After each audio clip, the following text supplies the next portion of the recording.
They laughed when the janitor stepped on the mat. Seconds later, silence filled the room. The Martial Arts Academy was the pride of the city's wealthy district, a place where parents with money and ambition sent their children to learn discipline. Its polished wooden floors shone under the bright overhead lights, the mirrors stretched endlessly along the walls, and the air smelled faintly of sweat, leather, and disinfectant. To outsiders, it looked like a temple of tradition and respect. But inside, respect often bent to something else: ego. Every evening, students of all ages poured in, dressed in their crisp uniforms, their colored belts tied tightly around their waists like badges of honor. Among them was Daniel Whitmore, a young man whose confidence preceded him the way thunder followed lightning. At 22, Daniel was already a black belt. He had been training since childhood, his father funding his every lesson, his every private instructor. Daniel's name was whispered with admiration among the younger students and with envy among his peers. He wasn't just skilled, he was cocky, arrogant, and entirely convinced that the world existed to witness his greatness. During practice, Daniel often strutted more than he trained. His kicks were high, sharp, and theatrical, designed less for combat and more for show. His punches cracked the air, his shouts echoing like a performance on stage. His friends and classmates admired him, though some secretly resented his arrogance. For Daniel, the dojo was his stage, and he was always the star. But stars cast shadows, and in those shadows worked Marcus. Marcus was the academy's janitor. Tall, broad-shouldered, with skin the color of deep mahogany, he moved quietly, almost invisibly, through the dojo's polished halls. He wore the same navy overalls every day, carrying a mop, a broom, or trash bags. To most, he was background noise, as ordinary as the hum of the fluorescent lights. The students rarely noticed him. If they did, it was with dismissive glances or half-hearted nods. But Marcus noticed everything. While sweeping along the edges of the mat, he watched stances and footwork. While emptying trash bins, he caught glimpses of sparring drills. While polishing mirrors, he saw how pride puffed Daniel's chest, how recklessness weakened his balance, how arrogance blinded him to humility. To Marcus, it was all familiar, too familiar. On a Friday evening, the dojo was filled with laughter and energy. Practice had ended, and groups of students lingered, gossiping, stretching, and packing their bags. Daniel, at the center of his circle of friends, was boasting loudly about his recent sparring victories. His father had come, as usual, to watch from the sidelines, smiling with pride at his son's confidence. Marcus swept quietly in the corner, moving between the mats, his presence barely acknowledged. It was then Daniel's eyes flicked toward him. Something in the way Marcus stood, calm, steady, grounded, struck Daniel as almost provoking. A mischievous grin spread across his face. Turning to his friends, he whispered something that made them laugh, their eyes darting toward Marcus. Then, in a voice loud enough for the whole dojo to hear, Daniel called out, "Hey, why don't you spar with me? Just for fun." The room erupted in laughter. Students chuckled, parents smirked, and even instructors shook their heads. A janitor? Sparring with a black belt? It was absurd. Daniel thrived on the absurdity, bowing mockingly in Marcus's direction. Marcus paused. His mop leaned against the wall. Slowly, he removed his work gloves, folding them neatly. His expression did not change.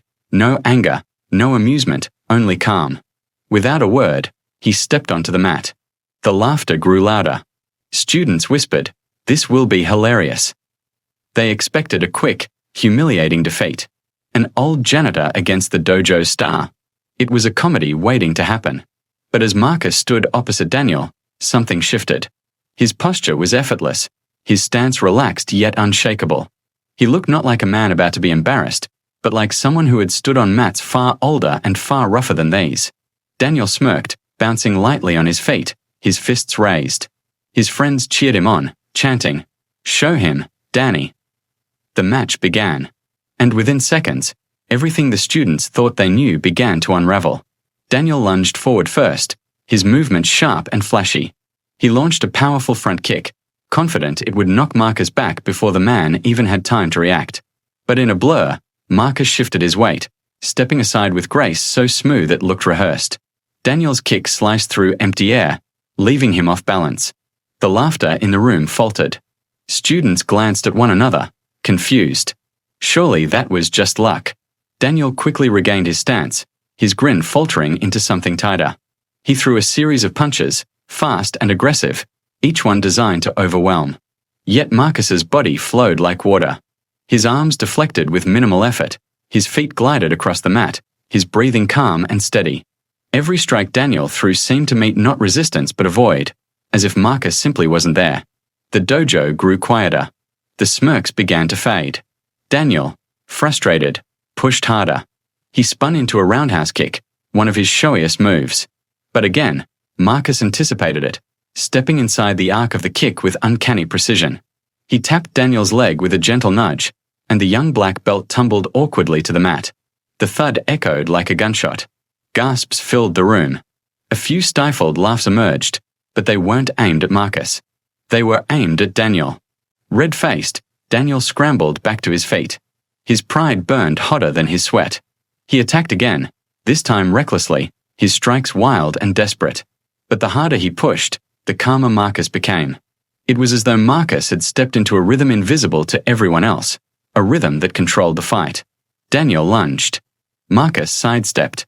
Daniel swung. Marcus ducked. Daniel kicked. Marcus redirected. Each movement revealed not luck but mastery, control so absolute it humbled anyone watching. Then, in one swift motion, Marcus swept his leg low across the mat. Daniel's feet flew out from under him, and once again he crashed down. This time, the room erupted, not in laughter, but in shock. The whispers began. Who is he? How did he do that? This isn't possible. Daniel rose slower this time. His chest heaved with exhaustion, his pride cracking under the weight of something he had never experienced before, fear. But Marcus never struck with cruelty. He didn't gloat, didn't mock. He allowed Daniel to rise again and again, each time showing him his flaws, each time breaking down his arrogance. His movements weren't flashy or theatrical. They were precise, efficient, the kind of skill that could only be forged by decades of discipline. And then it dawned on the students. This wasn't chance. This wasn't luck. The janitor was a master. The dojo was silent now. The echo of Daniel's second fall still lingered in the air, like a bell tolling the end of an illusion. Students who had once laughed behind cup hands now stood frozen, their eyes wide. Even the instructors, who prided themselves on reading every movement on the mat, struggled to understand what they had just witnessed. Marcus stood tall, not gloating, not even breathing hard. His eyes remained calm, fixed not on Daniel but on the mat itself, as though the battle was less against the young black belt and more against the arrogance that had seeped into the dojo. His stillness was louder than any victory shout. Daniel's father, seated proudly moments before, leaned forward in his chair. Confusion etched his features. This wasn't how the script was supposed to go. His son was the star, the champion in the making.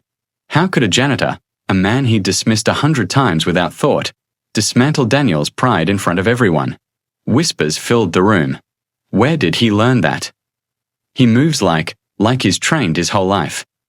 Why would someone like him be cleaning floors? The question spread like wildfire, curiosity replacing mockery.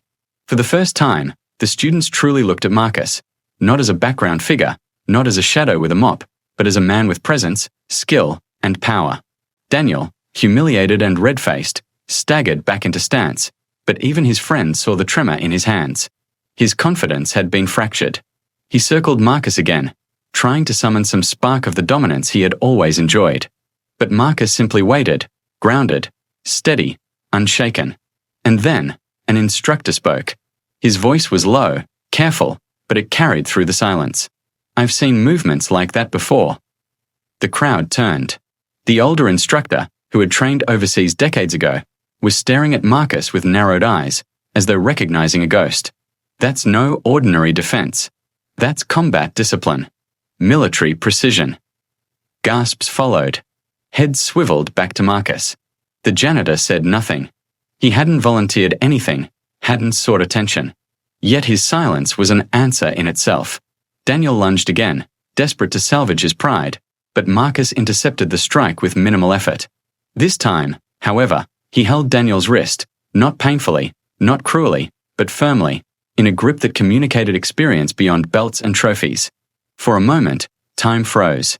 Daniel's breath caught, the room hushed, and everyone saw it.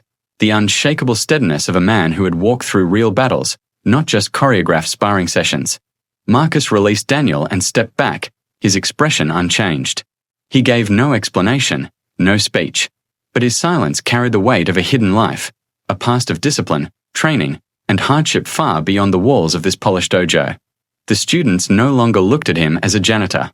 They looked at him as something else entirely, someone they had overlooked, underestimated, and dismissed. And though no one yet knew the full truth, one thing was certain: Marcus wasn't done teaching. Because the lesson that night wasn't just about fighting. It was about humility. And Daniel, whether he liked it or not, was about to learn it the hard way.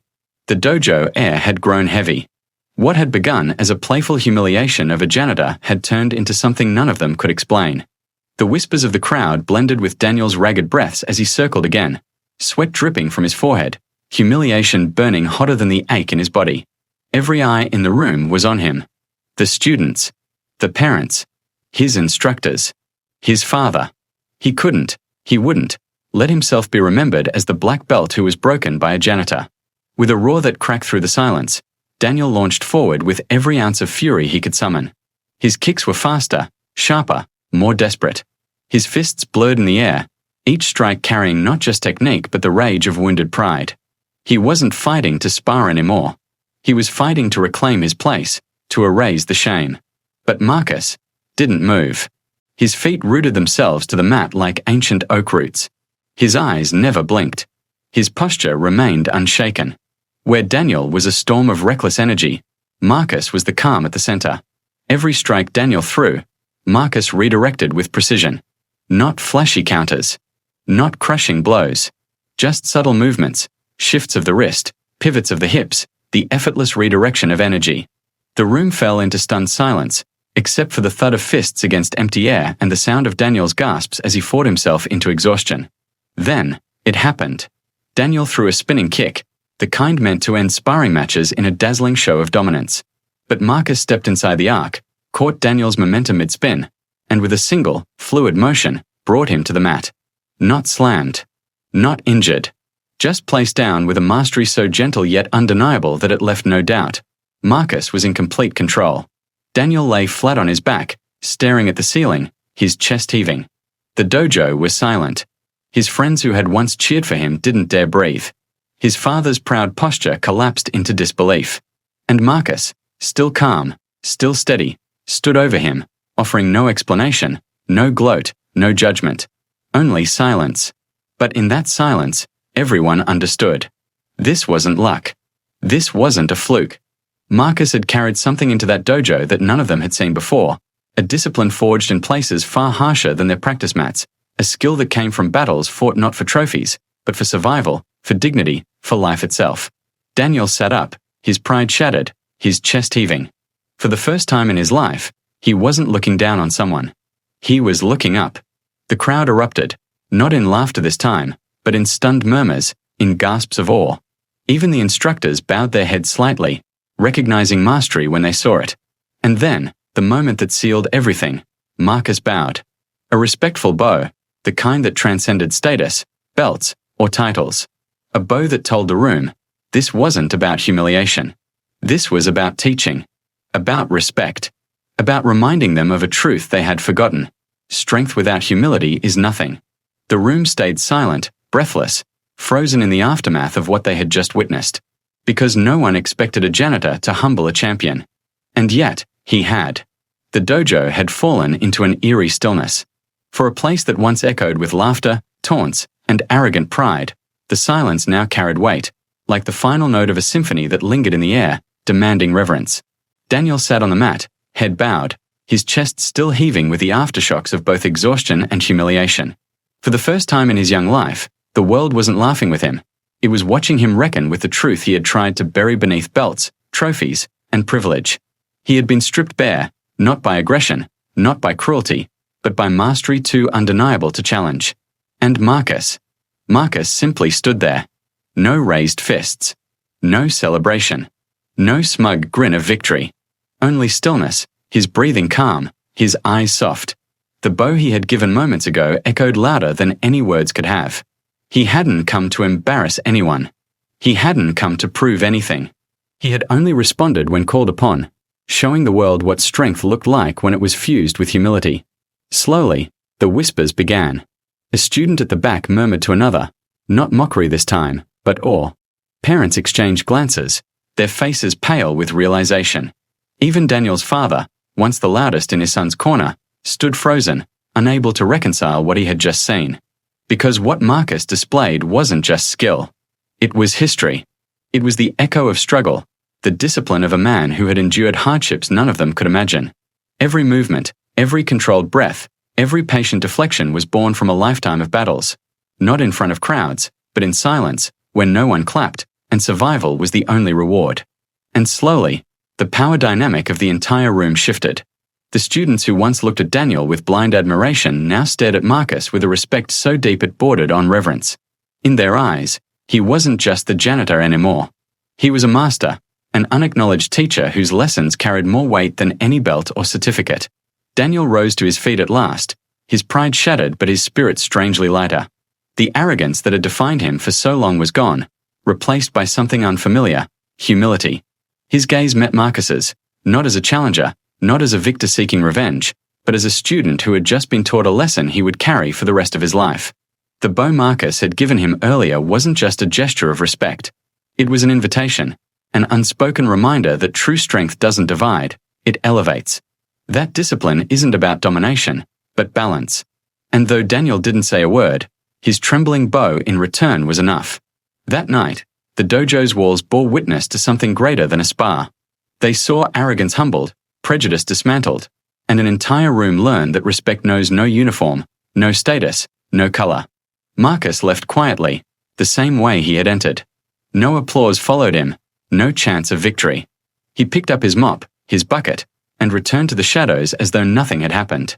But in the minds of every person there, his image burned bright, etched into memory as the man who redefined strength before their very eyes. And in the weeks, months, and years that followed, whispers of that night spread far beyond the dojo.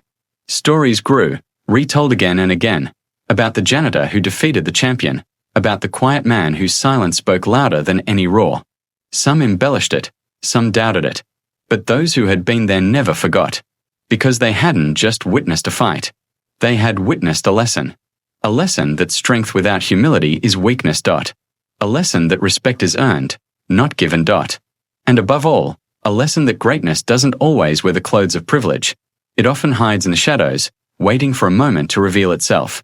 And as for Daniel, he never looked at martial arts the same way again. For him, every belt, every title, every spar became a reminder of that night. The night when a janitor taught him the greatest truth of all. That sometimes, the strongest fighter in the room is the one no one sees coming.